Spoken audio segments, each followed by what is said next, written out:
우리가 은혜로 함께 나눌 말씀의 제목은 오늘날 우리에게 일용할 양식을 주옵시고입니다. 지난 시간 우리는 주기도문의 전반부를 살펴보았습니다. 예수님 먼저 하나님의 이름, 하나님의 나라, 하나님의 뜻에 대한 지극히 높으신 하늘의 차원을 구하게 하셨습니다. 그런데 오늘 본문 말씀에 이제 기도의 방향이 갑자기 땅으로 내려옵니다. 예수님은 우리에게 일용할 양식을 구하게 하시고 이어서 인간관계의 용서를 구하게 하십니다. 왜 이렇게 하셨을까요? 신앙이라는 것은 하늘을 바라보지만 우리의 두 발은 땅에 위치하고 있기 때문에 그렇습니다. 치열한 땅에 우리의 발을 딛고 살아가야 하기 때문에 주님께서는 우리의 이런 삶의 현장을 잘 이해하고 계시고 그것을 구하라고 지금 말씀하고 계신 것입니다. 우리가 마주하는 식탁 위에서 그리고 부딪히는 사람들의 관계 속에서 우리는 우리의 신앙이 증명되어야 할 것입니다. 떡이 없어서 육신이 무너지고 죄의 상처 때문에 영혼이 무너지는 연약한 존재이기 때문에 주님께서는 우리에게 이 주기도문을 말씀하고 계십니다. 주님은 기도의 한복판으로 우리를 끌고 오셔서 이제 우리가 하나님께 구해야 될 것이 양식과 사람과의 관계성 속에서 나타나는 용서에 대한 문제를 말씀하고 계십니다. 우리는 우리의 육신의 문제를 통하여서 사람들과 많이 부딪히고 살아갑니다. 상처를 주고받는 관계성 속에서 우리는 너무나도 숨막히는 시간들을 보내고 있지 않습니까? 오늘 말씀을 통해서 이 평범하고 고단하고 그리고 또 우리에게 주어진 일상의 삶이 하나님의 은혜가 경험하는 자리가 될 수 있기를 주님의 이름으로 축원드립니다. 오늘 본 말씀을 보면 먼저 오늘 우리에게 일용할 양식을 주셨고 라고 말씀하고 있습니다. 인생을 살아가는 우리가 가장 큰 관심을 가지고 있는 것은 무엇입니까? 그것은 바로 안정일 것입니다. 우리는 오늘만의 양식으로 만족할 수 없다라고 이렇게 생각합니다. 그래서 오늘이 아니라 일주일, 한 달, 아니 10년, 20년 뒤에도 우리의 노후까지도 책임져 줄 수 있는 무언가 우리의 마음에 그리고 육신의 창구를 채울 수 있는 것이 있어야만 든든하다라고 생각합니다. 그래서 늘 내일에 대한 염려와 두려움으로 쫓기듯이 살아가고 있는 형편이 우리의 삶의 현장 아닙니까? 예수님이 그래서 오늘 말씀하십니다. 여기서 오늘이라고 우리에게 분명 말씀하고 계시죠. 이것은 단순히 시간적인 개념이 아니라 이 시간을 살아가고 있는 우리에게 역사하고 계시고 구원으로 우리를 이끌어 주시는 구원의 현재성을 우리에게 말씀하고 있는 표현입니다. 하나님은 막연한 미래 속에서 일하시는 분이 아니라 바로 지금 이 순간 우리의 삶 속에 들어오셔서 우리의 삶을 주관하시고 역사하는 분이시라는 것을 우리에게 말씀해주고 있습니다. 이 기도는 단순히 하루치의 양식을 달라고 요청하는 기도가 아닙니다. 하나님, 내가 나의 미래를 나의 스스로 통제하려고 하는 마음을 내려놓고 이제 주님의 뜻을 따르고자 합니다. 오늘이라는 시간 속에서 역사하시는 주님의 뜻이 무엇인지를 분별하게 하여 주시옵소서라고 하는 신앙 고백적인 기도가 될 수 있다라는 것입니다. 예수님 우리에게 평생 먹고 살 연금이나 창고에서 얻을 재물을 구하라고 말씀하지 않았습니다. 오늘 필요한 양식을 구하라라고 말씀하고 계십니다. 본문에 쓰인 일용할이라는 단어는 신약자들 사이에서 사치스럽거나 풍요로운 것이 아니라 우리의 생명과 존재를 유지하는 데 꼭 필요한 양식으로 해석되고 있습니다. 이 기도는 마치 출애굽기 16장에 이스라엘 백성들이 광야에서 매일 아침 만났던 그 만나를 떠오르게 합니다. 하나님은 광야 이스라엘 백성들에게 만나를 주실 때에 정확히 하루치만 거두게 하셨습니다.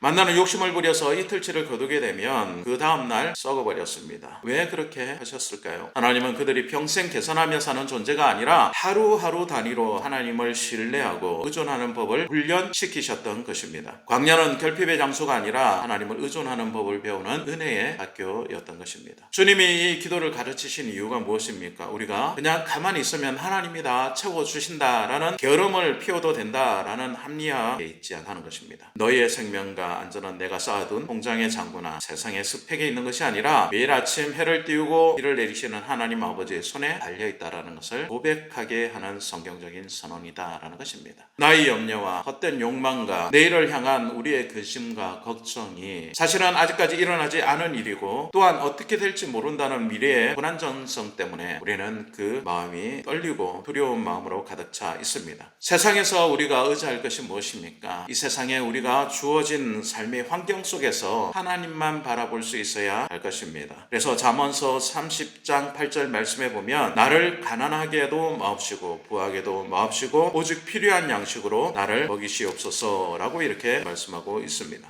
사실 지나보면 우리는 너무나도 많은 것을 필요로 합니다. 광야의 시대가 부족함이 있었던 시대라고 말한다면 이 시대는 모든 것이 넘쳐 흐르는 과잉의 시험을 받고 있는 시대다라고 말할 수 있습니다. 일용할 양식을 구하는 기도는 더 많이 가지려고 하는 세상의 가치 기준에 저항하는 것입니다. 소비적이고 또 축적하려고 하는 세속적인 욕망을 내려놓는 성경적인 저항이라는 것입니다. 나아가서 이 기도는 궁극적으로 예수 그리스도를 향하게 합니다. 만나는 썩어질 예표였지만 예수님은 나는 생명의 떡이다 라고 선언하고 계십니다. 일용할 양식을 구하는 기도는 결국 주님, 내 육신의 필요를 주님께서 채워주실 줄로 믿습니다. 그리고 궁극적인 영적인 양식이신 예수 그리스도로 충만하게 살게 하옵소서라는 믿음의 고백이 된다라는 것입니다. 오늘 나에게 주어진 밥 한 그릇이 내가 일할 수 있는 직장이 이 모든 것이 다 나의 능력 안에서 나온 것이라 생각했으나 그것이 아니라 주님께서 나에게 주셨던 은혜였다라는 것을 깨닫게 되는 것이 이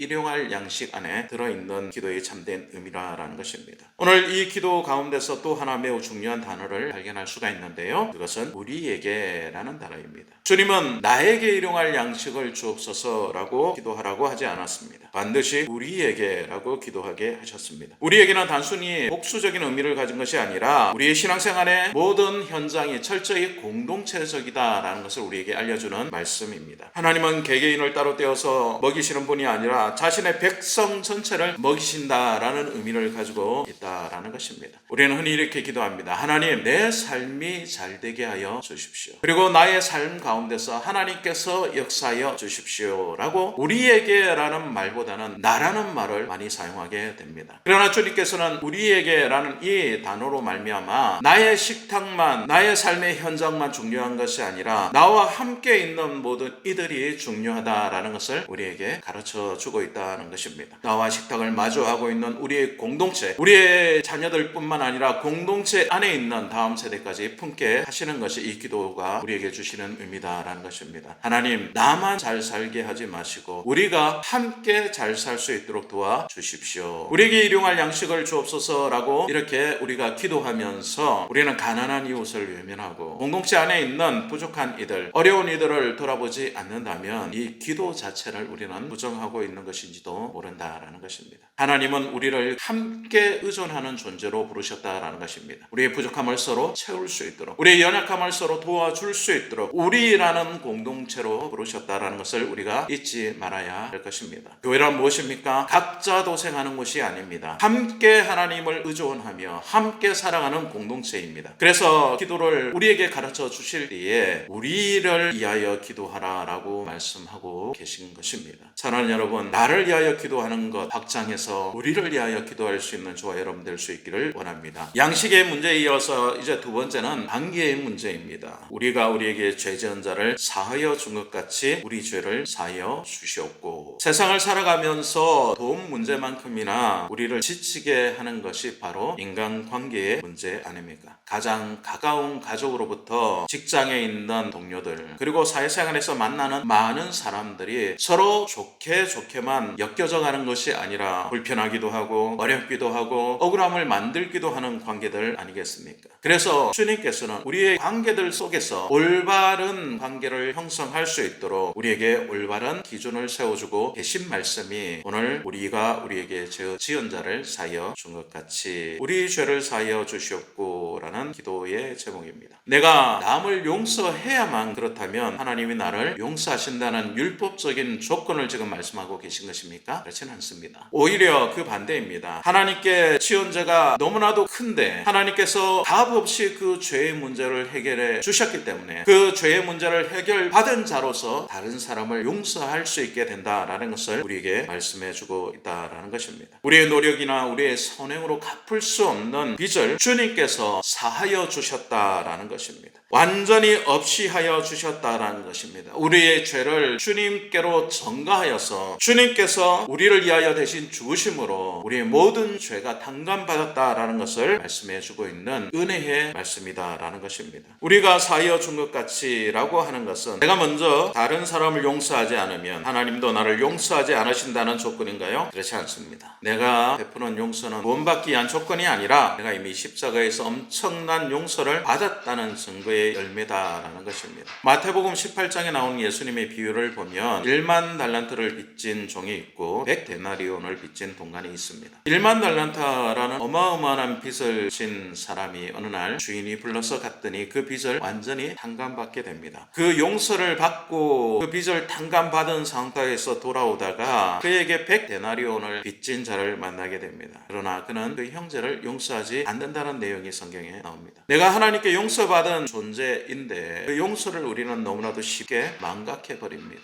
그리고 그 용서받은 것을 잊었기 때문에 나에게 용서를 위해야 하는 이들에게 올바른 용서를 하지 못하고 있는 것을 볼 수가 있습니다. 교회는 완전한 사람들의 모임이 아니지요. 용서받은 죄인들의 모임입니다. 서로를 용납하고 용서하기를 치열하게 연습하는 공동체라는 것입니다. 하나님께서 우리에게 주신 귀한 은혜를 우리가 만약에 잊어버린다면 우리는 다른 사람을 용서할 수 없게 된다는 것입니다. 내 힘으로는 절대 다른 사람을 용서할 수 없습니다. 내가 용서받은 너무나도 큰 죄인이라는 것을 우리가 생각하고 있을 때에 그것을 은혜로 묵상하고 있을 때에 비로소 우리 마음속에 용서라는 단어가 생각나고 실제로 용서할 수 있는 용기의 단계까지로 나갈 수 있는 것입니다. 사랑하는 여러분, 오늘 말씀을 통하여서 우리는 두 가지의 가장 큰 조건을 발견한 것을 볼 수가 있습니다. 하나는 일용할 양식이고 또 하나는 사람들의 관계성 속에서의 용서입니다. 우리는 이 두 가지를 지금 잘 감당하고 있습니까? 주님께로부터 십자가에서 받은 주님께서 나에게 주신 귀한 은혜를 깨닫고 그 은혜를 받은 자로서 다른 사람을 용서할 수 있기를 원합니다. 그리고 또한 우리의 하루하루가 하나님께서 주신 가장 큰 은혜의 현장임을 깨닫고 하나님께 감사하며 살 수 있는 저와 여러분 될 수 있기를 원합니다. 일용할 양식을 위하여 구한다라는 것은 나의 하루하루가 주님의 손에 달려 있다라는 것을 인정하는 믿음의 고백입니다. 우리가 우리에게 죄지은 자를 용서하여 준 같이 우리 죄를 사하여 주옵시고 라는 것은 참으로 하나님의 큰 은혜를 받은 자로서 그 은혜에 다른 이들을 용서할 수 있는 마음이 일어나는 것을 우리에게 요청하고 있는 기도라는 것입니다. 사랑하는 여러분, 주님께서 우리의 죄를 탕감해 주신 것을 믿으십니까? 그렇다면 우리도 우리에게 죄 지은 자를 사하여 줄 수 있는 마음이 기꺼이 있어야 될 줄로 믿습니다. 우리의 삶의 현장에서 우리는 하루하루 하나님께 의탁하는 삶을 살아야 할 것이고 우리와 만나는 삶 가운데서 다른 이들을 용납하고 용서할 수 있는 마음으로 살아갈 수 있기를 원합니다. 왜냐하면 주님께서 우리에게 그것을 가르쳐 주셨기 때문입니다. 이 말씀으로 우리의 심령 가운데서 강한 믿음을 가지고 실천하며 살 수 있는 저와 여러분 될 수 있기를 주님의 이름으로 간절히 축원드립니다.